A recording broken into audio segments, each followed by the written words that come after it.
வணக்கம். இன்றைய முக்கிய செய்திகள். மாண்புமிகு அமைச்சர் திரு ஜான்குமார் அவர்கள் தன்னுடைய அலுவலகத்தில் அரசு அதிகாரிகளுடன் எதிர்வரும் மழைக்காலத்தை எதிர்கொள்வது தொடர்பாக பேச்சுவார்த்தை நடத்தினார். மாண்புமிகு அமைச்சர் திரு ஜான்குமார் அவர்கள் புதுச்சேரி சட்டமன்றத்தில் 3வது மாடியில் உள்ள தன்னுடைய அலுவலகத்தில் அரசு அதிகாரிகளோடு பேச்சுவார்த்தை நடத்தினார். இந்த சந்திப்பில் பொதுப்பணித்துறை, கட்டிடங்கள் மற்றும் சாலைகள் செயற்பொறியாளர் திரு சீனிவாசன், இளநிலை பொறியாளர் திரு சிவபிரகாசம், நீர்ப்பாசனத்துறை செயற்பொறியாளர் திரு ராதாகிருஷ்ணன், உதவி பொறியாளர் திரு லூயி பிரகாசம், இளநிலை பொறியாளர் திரு கணேஷ், உழவர்கரை நகராட்சி ஆணையர் திரு சுரேஷ் ராஜ், செயற்பொறியாளர் திரு மலைவாசன், உதவி பொறியாளர் திரு சரவணன், இளநிலை பொறியாளர் திரு ஜெய்சங்கர் ஆகியோர் கலந்து கொண்டனர். இந்த சந்திப்பில் எதிர்வரும் மழைக்காலத்தை கருத்தில் கொண்டு காமராஜ் நகரில் மழைநீர் தேங்காமல் இருக்க இதற்கு முன்னதாக எடுக்கப்பட்டுள்ள நடவடிக்கைகள் குறித்தும், தற்பொழுது எடுக்கப்பட வேண்டிய முன்னெச்சரிக்கை நடவடிக்கை குறித்தும் நிரந்தர தீர்வு காண வேண்டியவை சம்பந்தமாகவும் விரைவாக நடவடிக்கை எடுக்க வேண்டி மாண்புமிகு அமைச்சர் ஜான்குமார் அவர்கள் அதிகாரிகளை கேட்டுக்கொண்டார். அந்த தண்ணீரை கால்வாய் வழியா அனுப்பாம பூமி வழியாவே அனுப்பிச்சு பள்ள பகுதியான கடலுக்கு வராம பண்ணலாம். அப்போ அது எப்படி அப்படின்னா, இந்த மழை காலத்தில் மழை பெய்யுதுல சார், டோட்டலாக நம்ம ஊரில் 1,80,000 தாம்பாறை நகர்னா 100 அடி, லாஸ்ட் பட்னா 150 அடி. அதே மாதிரி ஒவ்வொரு ஊருக்கு தகுந்த மாதிரி நம்ம ஆழப்படுத்தி நேரம் அவங்க வீட்டு தண்ணி உள்ளே போட்டு இறக்கிட்டு வச்சோங்க சார். இந்த 1,83,000 வீட்லேயும் சார் நல்லா கற்பனை யோசனை பண்ணிங்க சார். 5 இன்ச்சு பைப்பு இல்லைனா 4 இன்ச்சு பைப்பு இதை போட்டு பூமியில் போட்டு ஒரு குத்தி ஒரு 100 அடி 150 அடியில் உள்ள தண்ணி போய் இறங்கி தண்ணி ஃபுல்லாக பூமியில் இறங்குவோம். அது இல்லாமல் நம்ம ஊரில் 84 ஏரிகளும் 650 குளங்கள் இருக்குது சார். இதில் கவர்மெண்ட் ஆட்டையை போட்டது. புதுச்சேரியில் பழமை வாய்ந்த புனித விண்ணேர் பண்ணை ஆலய 174ஆம் ஆண்டு பெருவிழா கொடியேற்றத்துடன் தொடங்கியது. புதுச்சேரி நெல்லித்தோப்பில் பழமை வாய்ந்த புனித விண்ணேர் பண்ணை ஆலயம் உள்ளது. இந்த ஆலயத்தின் 174வது ஆண்டு பெருவிழா கொடியேற்றத்துடன் இன்று தொடங்கியது. விழாவையொட்டி ஆலய வளாகத்தில் காலை பங்கு தந்தை குழந்தைசாமி தலைமையில் சிறப்பு திருப்பலி நடைபெற்றது. அதனைத் தொடர்ந்து ஆண்டு பெருவிழா கொடி ஊர்வலமாக கொண்டு வரப்பட்டது. அப்பொழுது ஏராளமான கிறிஸ்தவர்கள் கிறிஸ்தவ பாடல்கள் பாடியவாறு கொடியின் பின்பு ஊர்வலமாக வந்தனர். பின்னர் ஆலயம் எதிரே உள்ள கொடிமரத்தில் ஆண்டு பெருவிழா கொடி ஏற்றப்பட்டது. நிகழ்ச்சியில் அமைச்சர் ஜான்குமார், நெல்லித்தோப்பு தொகுதி சட்டமன்ற உறுப்பினர் ரிச்சர்ட்ஸ் ஜான்குமார் உட்பட அப்பகுதியை சேர்ந்த ஏராளமான கிறிஸ்தவ பெருமக்கள் கலந்து கொண்டு சிறப்பு வழிபாட்டில் ஈடுபட்டனர். தொடர்ந்து நாள்தோறும் காலை மாலை சிறப்பு திருப்பலிகளும், மாலை நேரங்களில் சிறிய தேர்பவனி நடைபெறும். அதைத் தொடர்ந்து வருகிற 15ஆம் தேதி ஆடம்பர தேர்பவனியும், அதனைத் தொடர்ந்து 16ஆம் தேதி கொடியிறக்கமும் நடைபெற உள்ளது. விழாவிற்கான அனைத்து ஏற்பாடுகளையும் ஆலய நிர்வாகிகள் சிறப்பாக செய்து வருகின்றனர். புதுச்சேரியில் ரேஷன் கடை ஊழியர்களுக்கு உயர்த்தப்பட்ட சம்பளத்திற்கான காசோலையை முதல்வர் ரங்கசாமி வழங்கினார். புதுச்சேரி அரசு சார்பில் ரேஷன் கடைகள் மூலம் இலவச அரிசி வழங்கி வந்தது. கடந்த காங்கிரஸ் ஆட்சியில் தரமற்ற அரிசி வழங்குவதாக புகார் எழுந்ததை தொடர்ந்து அரிசிக்கு பதிலாக ரேஷன் கார்டுதாரர்களின் வங்கி கணக்கில் நேரடியாக பணம் செலுத்தப்பட்டது. இதன் காரணமாக மாநிலத்தில் ரேஷன் கடைகள் மூடப்பட்டன. இதனால் ரேஷன் கடை ஊழியர்கள் 55 மாதங்களாக வேலை இல்லாமல் இருந்தனர். இந்நிலையில் தற்பொழுது மீண்டும் ரேஷன் கார்டுகளுக்கு இலவச அரிசி வழங்கப்பட்டு வருகிறது. அதனையொட்டி ரேஷன் கடை ஊழியர்கள் தங்களின் அடிப்படை சம்பளத்தை உயர்த்தி வழங்க அரசுக்கு கோரிக்கை விடுத்தனர்.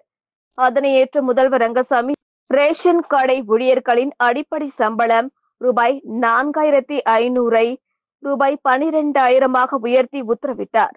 அதனைத் தொடர்ந்து கோரிமேடு போலீஸ் மைதானத்தில் நேற்று மாலை கான்பெட் சார்பில் நடந்த விழாவில் ரேஷன் கடை ஊழியர்களுக்கு உயர்த்தப்பட்ட சம்பளத்திற்கான காசோலையை முதல்வர் ரங்கசாமி வழங்கினார். புதுச்சேரி காவல்துறையில் துப்பாக்கி சுடும் பயிற்சி முடித்து பணியில் இருந்த 68 ஊர்காவல் படை வீரர்கள் நீக்கப்பட்டுள்ளனர். புதுவை காவல்துறையில் ஊர்காவல் படையில் ஆண்கள் 420, பெண்கள் 80 என மொத்தம் 500 பணியிடங்களுக்கு உடல் தகுதி எழுத்துத் தேர்வு நடைபெற்றது. இதில் 407 ஆண்கள், 75 பெண்கள் என 482 பேர் கடந்த ஆண்டு ஜூலையில் தேர்வு செய்யப்பட்டு அறிவிப்பு வெளியிடப்பட்டது. இவர்களுக்கு 6 மாதங்கள் போலீஸ் பயிற்சி அளிக்கப்பட்டு 6 மாதங்களாக ஊர்காவல் படை வீரர்களாக பணிபுரிந்து வருகின்றனர். இந்நிலையில் எழுத்துத் தேர்வில் குளறுபடி நடந்ததாக கூறி பாதிக்கப்பட்டவர்கள் சென்னை உயர்நீதிமன்றத்தை நாடியிருந்தனர்.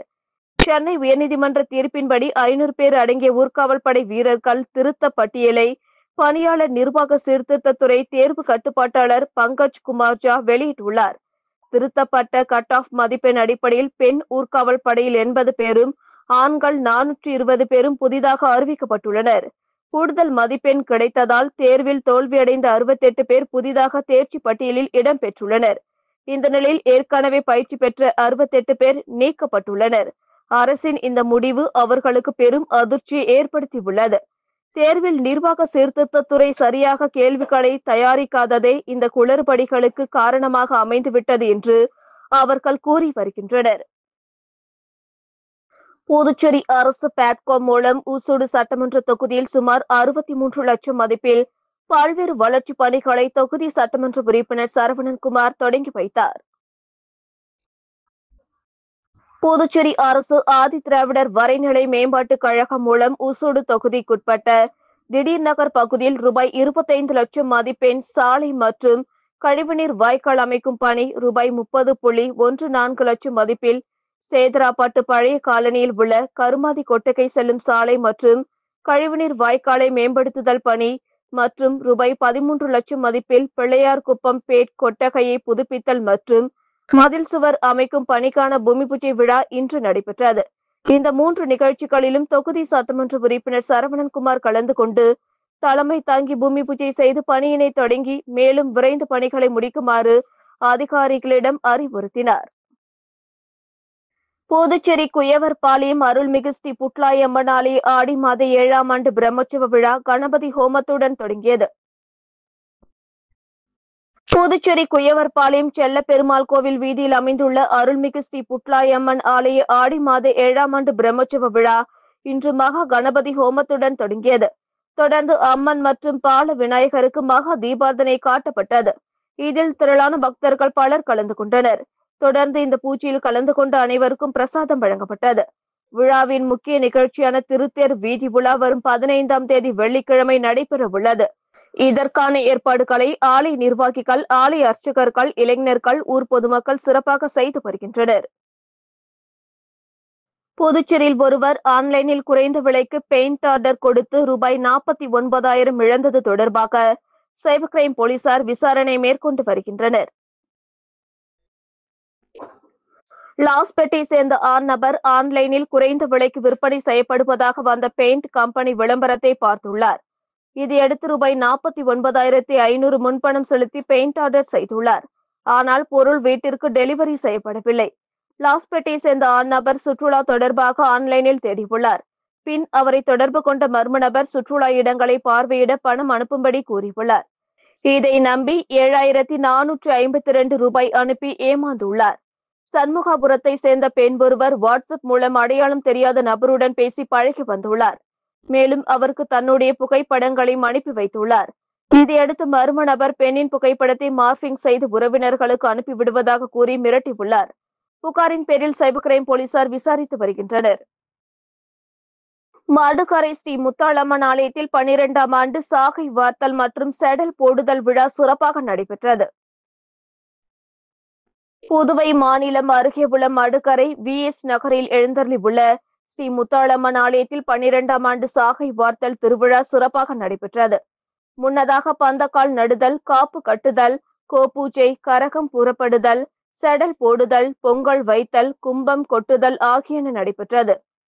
பாக்கிய வாரத்தில் விழாவை தொடர்ந்து அம்மன் சிறப்பு அலங்காரத்தில் அலங்காரம் செய்யப்பட்டு இரவு வீதி உலா நடைபெற்றது. விழாவில் கலந்து கொண்ட அனைவருக்கும் அன்னதானம் வழங்கப்பட்டது. விழாவிற்கான ஏற்பாடுகளை அறங்காவல் குழுவினர் மற்றும் பொதுமக்கள் செய்திருந்தனர். இதேபோன்று மடுகரை காமராஜ் நகரில் எழுந்தருளி உள்ள ஸ்ரீ முத்து மாரியம்மன் ஆலயத்திலும் சாகை வார்த்தல் விழா நடைபெற்றது. இத்துடன் செய்திகள் நிறைவடைந்தன. வணக்கம்.